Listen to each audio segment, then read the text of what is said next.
Assalamualaikum warahmatullahi wabarakatuh. Nama saya Yos Putra Pratama, NIM 2001-198, kelas Budidaya Perkebunan 1E, mata kuliah Kesuburan Tanah.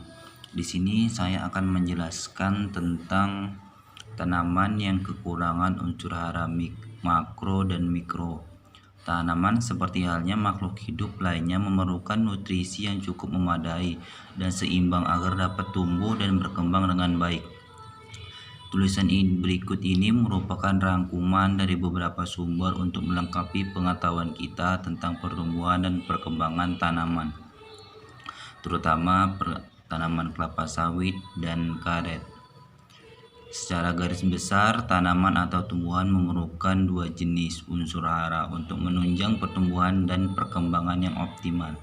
Dua jenis unsur hara tersebut disebut unsur hara makro dan mikro. Baik, unsur hara makro. Unsur hara makro adalah unsur hara yang dibutuhkan tumbuhan dalam jumlah yang relatif besar. Yang pertama, unsur hara makro yang pertama ada nitrogen. Unsur nitrogen dengan lambang unsur N sangat berperan dalam pembentukan sel tanaman, jaringan, dan organ tanaman. Nitrogen memiliki fungsi utama sebagai bahan sintetis klorofil, protein, dan asam amino. Oleh karena itu, unsur nitrogen dibutuhkan dalam jumlah yang cukup besar, terutama pada saat pertumbuhan memasuki fase vegetatif. Bersama dengan unsur fosfor, nitrogen ini digunakan dalam mengatur pertumbuhan secara keseluruhan.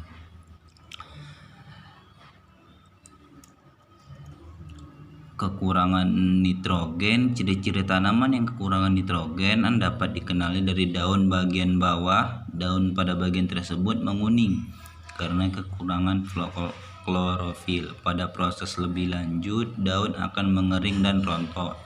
Tulang-tulang di bawah permukaan daun muda akan tampak pucat. Pertumbuhan tanaman melambat, kerdil, dan lemah. Produksi bunga dan biji pun akan rendah. Selanjutnya ada apabila tanaman kelebihan nitrogen nitrogen pun perlu diwaspadai. Ciri-ciri tanaman apabila unsur N yang berlebih adalah warna daun yang terlalu hijau, tanaman rimbun dengan daun, proses pembuangan menjadi lama, adenium bakal bersifat sekulen karena mengandung banyak air. Hal ini menyebabkan tanaman rentan terhadap serangan jamur, penyakit, serta mudah roboh. Selanjutnya ada fosfor. Unsur fosfor merupakan komponen penyusun dari beberapa enzim, protein, ATP, RNA, dan DNA. Kekurangan fosfor. Ciri-ciri tanaman yang kekurangan fosfor yaitu daun tua menjadi keunguan dan cenderung kelabu, tepi daun menjadi coklat, tulang daun mudah berwarna hijau gelap, hangus, pertumbuhan daun kecil, kerdil, dan akhirnya rontok. Fase pertumbuhan lambat dan tanaman kerdil. Kelebihan fosfor, kelebihannya menyebabkan unsur lain terutama unsur mikro seperti besi, tembaga, dan seng terganggu, namun gejalanya tidak terlihat secara fisik pada tanaman. Kalium. Unsur kalium berperan sebagai pengatur proses fisiologi tanaman seperti fotosintesis, akumulasi, translokasi, transportasi karbohidrat, membuka menutupnya stomata atau mengatur distribusi air dalam jaringan dan sel. Kekurangan kalium pada tanaman terlihat dari daun paling bawah yang kering dan ada bercak angus. Kekurangan unsur ini menyebabkan daun sering terbakar. Kelebihan kalium, kelebihannya menyebabkan penyerapan Ca dan Mg terganggu. Pertumbuhan tanaman terhambat sehingga tanaman mengalami defisiensi. Magnesium. Magnesium adalah aktivator berperan dalam transportasi energi beberapa enzim dalam tanaman. Unsur ini sangat dominan keberadaannya di daun, terutama untuk ketersediaan klorofil. Kekurangan magnesium. muncul bercak-bercak kuning di permukaan daun tua. Hal ini karena magnesium diangkut ke daun muda. Daun tua menjadi lemah, akhirnya mudah terserang penyakit terutama embun tepung. Kelebihan magnesium tidak menimbulkan gejala ekstrim. Kalsium, unsur ini yang paling berperan dalam pertumbuhan sel. Ia komponen yang menguatkan dan mengatur daya tembus serta merawat dinding sel. Perannya sangat penting pada titik tumbuh akar, bahkan bila terjadi defisi kalsium. Kekurangan kalsium, tanaman yang kekurangan kalsium gejalanya seperti perubahan bentuk daun, mengeriting, kecil, dan akhirnya rontok. Kalsium menyebabkan tanaman tinggi tetapi tidak kekar karena berefek langsung pada titik tumbuh. Maka kekurangan unsur ini menyebabkan produksi bunga terhambat. Bunga gugur juga efek kekurangan kalsium. Kelebihan kalsium tidak berefek banyak, hanya mempengaruhi pH tanah. Belerang atau sulfur. Kelebihan sulfur, pada umumnya belerang dibutuhkan tanaman dalam pembentukan asam amino sistein dan metionin. Kekurangan sulfur, jumlah es yang dibutuhkan oleh tanaman sama dengan jumlah fosfor. Kekehatan es menghambat sintesis protein, dan hal ini yang dapat menyebabkan terjadinya klorofis seperti tanaman kekurangan nitrogen. Berikut adalah contoh unsur-unsur hara mikro pada tanaman kelapa sawit. Yang pertama bisa kita lihat di sini adalah tanaman kelapa sawit kekurangan nitrogen. Bisa kita lihat di sini tanamannya mengkuning,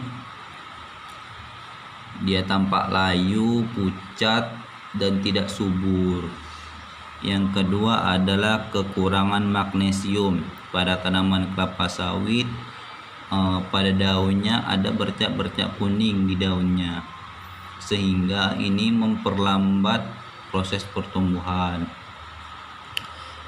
Kurang fosfat pada tanaman kelapa sawit, seperti ini. Kekurangan kalium sama seperti magnesium, tanaman kelapa sawit apabila kekurangan kalium, daunnya tersebut bercak-bercak kuning pada daunnya. Kekurangan boron ini pada tanaman kelapa sawit, daun tampak menggeriting, kecil, dan warnanya kehijauan. Ya, selanjutnya unsur hara mikro. Unsur hara mikro adalah unsur yang diperlukan tanaman dalam jumlah sedikit, walaupun hanya diserap dalam jumlah kecil, tetapi amat penting untuk menunjang keberhasilan proses-proses dalam tumbuhan. Boron memiliki kaitan erat dengan proses pembentukan, pembelahan, dan diferensi pembagian tugas sel. Hal ini terkait dengan perannya dalam sintesis RNA. Kekurangan boron, daun berwarna lebih gelap dibanding daun normal dan tebal dan mengerut. Kelebihan boron, ujung daun kuning dan mengalami nekrosis. Selanjutnya ada tembaga. Fungsi dari tembaga adalah aktivator dan membawa beberapa enzim.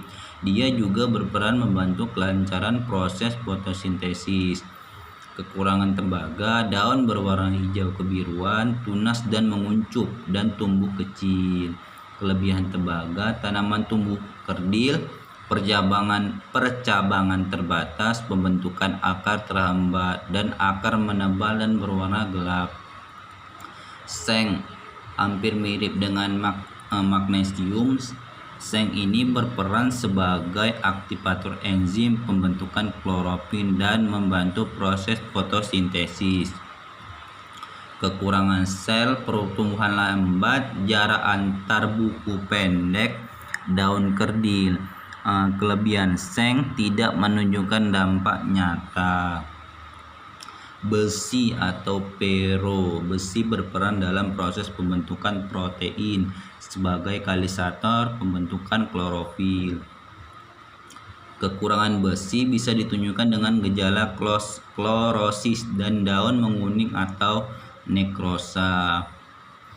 Kelebihannya, pemberian pupuk dengan kandungan Fe tinggi menyebabkan nekrosis yang ditandai dengan munculnya bintik-bintik hitam pada daun.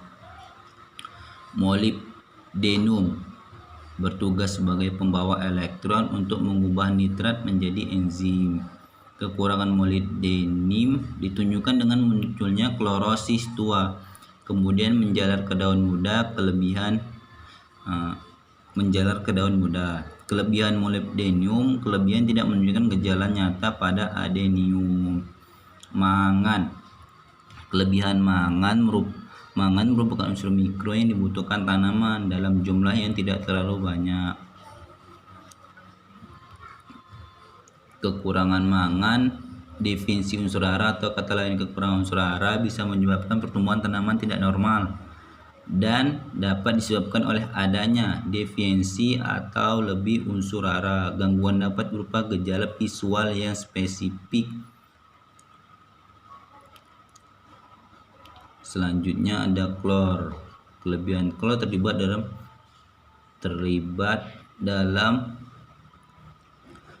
dalam osmosis, pergerakan air atau zat terlarut dalam sel. Kekurangan klor dapat menimbulkan gejala pertumbuhan daun yang kurang normal, terutama pada tanaman sayur-sayuran. Natrium. Kelebihan natrium terlihat dalam osmosis, pergerakan air, dan keseimbangan ion pada tumbuhan.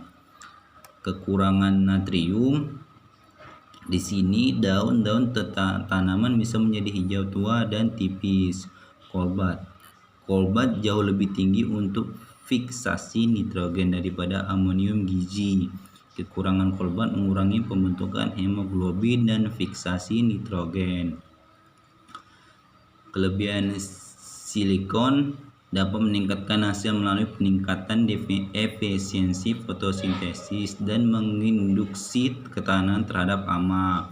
Kekurangan silikon dapat mengakibatkan tanaman mudah terserang penyakit. Yang ke-11 ada nikel. Kelebihan nikel diperlukan untuk enzim urease untuk menguraikan dalam membebaskan nitrogen ke dalam bentuk yang dapat digunakan untuk tanaman. Kekurangan nikel dari unsur nikel pada tanaman akan menimbulkan kegagalan dalam menghasilkan benih yang layak. Berikut ini adalah contoh unsur hara mikro pada tanaman kelapa sawit yang kekurangan unsur hara mikro. Yang pertama ada daun sehat. Daun sehat tampak warna hijau dan klimis. Yang selanjutnya ada kekurangan nitrogen pada tanaman kelapa sawit. Pinggirannya kuning mengerut, daun tengahnya hijau sehingga kekurangan nitrogen. Kekurangan fosfor. Selanjutnya ada kekurangan fosfor. Daunnya nampak tua dan keunguan, bisa kita lihat, bisa diperhatikan dengan seksama. Kekurangan kalium, daunnya kuning mengkerut sehingga tanaman nampak kecil dan kerdil. Selanjutnya ada kekurangan magnesium pada pucuk tanaman. Pada pucuk daun kelapa sawit tampak kering sehingga mengakibatkan daun kelapa sawit mengerut. Kekeringan, daunnya tampak kutub dan layu. Selanjutnya ada penyakit Helminthosporium, bintik-bintik di tengahnya seperti ulat. Selanjutnya yang terakhir ada zat kimia. Berikut inilah yang bisa saya sampaikan dari penjelasan tentang unsur hara makro dan mikro. Apabila ada kekurangan dalam penyampaian atau kata-kata, saya mohon maaf. saya akhiri, wabillahi taufik walhidayah. Assalamualaikum warahmatullahi wabarakatuh.